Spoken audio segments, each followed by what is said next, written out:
Okay, so it finally happened. DBD is taking real steps to improve the game at a core level after several years of begging and pleading by the DBD community. So today, let's take a little look at the DBD patch notes, because there's a lot here that shows that they're actually taking steps to improve the game, rather than just saying they'll do it eventually or it's in the plan, right? I won't be going over every little thing because I haven't touched the game in months, and there are other channels that will do that, but instead, we'll talk about the important changes and how one of them is thanks to VHS.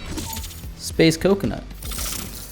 After months of not playing DBD and not buying their DLCs, I find myself in a sad situation where even if I wanted to jump back into DBD, unlocking 2 killers and grinding out the perks for them is a task I didn't want to take on, leaving me unable to play with the new perks without that time investment.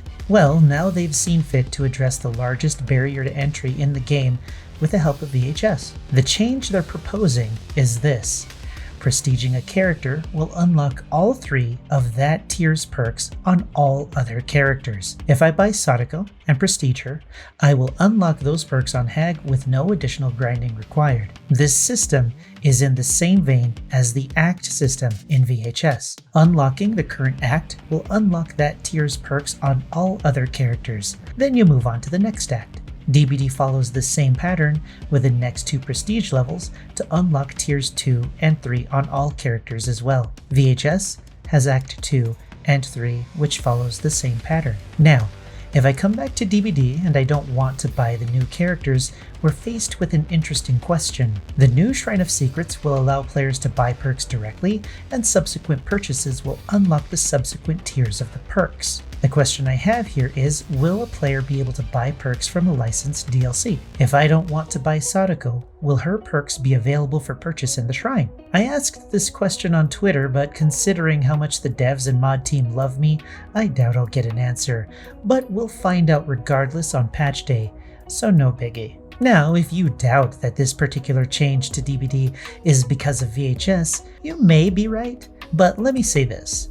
Almo plays VHS to some degree and likes to come to the VHS Discord and chat with the beta testers, and I have no doubt that this particular change is thanks to the system created by VHS. It's not a huge deal, but I mean, let's be honest, let's give credit where credit is due. Changing the generator speeds and making kicking them worthwhile is a pretty big deal. The gen rush has always been the crux of problems in DBD, and while this change probably won't solve the monotony of running in circles, it does help the killer by giving them some much needed time to play the game against efficient survivors.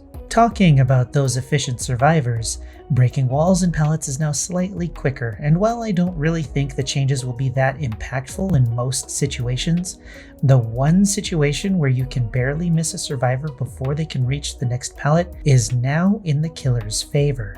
Even more so now that survivors can't dead hard for distance thanks to that perk's nerf. Hitting survivors has a shorter cooldown by 0.2 seconds, which, while it doesn't sound like a lot, over the course of the game and the number of hits a killer can get in a match, it will add up to quite a bit of time that the killer is not simply standing still looking at their weapon. Reducing the distance a survivor can gain from getting hit on top of that is a pretty big nerf to survivors getting away after being hit. If the total time saved by the killer and the distance lost by survivors could be calculated from an average match, we might find that survivors will find themselves in a lot more trouble if they choose to be the bait for the killer while their teams work on gens. Then we have to add in the change to Bloodlust, which will cause the max speed to kick in 10 seconds sooner. The change to the killer side of things, in addition to removing 75% of the colossal grind that existed, is a massive change to the game. It's larger than anything we've seen before and one we've been asking for years. The patch will come next Tuesday, and I'll be streaming that to see how everything feels, as well as see how purchasing new perks will fare in the new Shrine of Secrets, since I'm missing 2 of the killers. Now, if some of you are wondering why I'm not really talking about the survivor side of things, well, it's because the survivor role sucks. And if I'm going to be chased by a raging death machine, I'd rather do that in VHS. But maybe, with the changes that will be implemented, playing DBD will be less of a chore than it currently is. It's a big deal, and I'm hopeful, but I'm still waiting for VHS to release.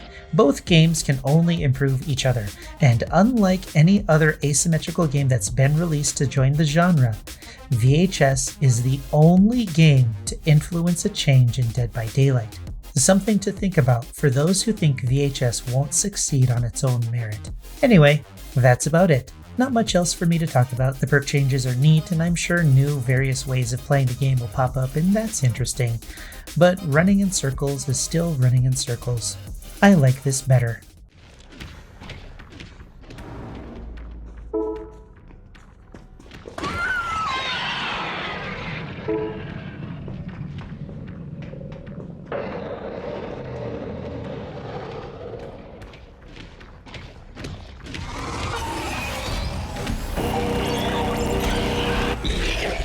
Until next time, I'm Space Coconut, and you're welcome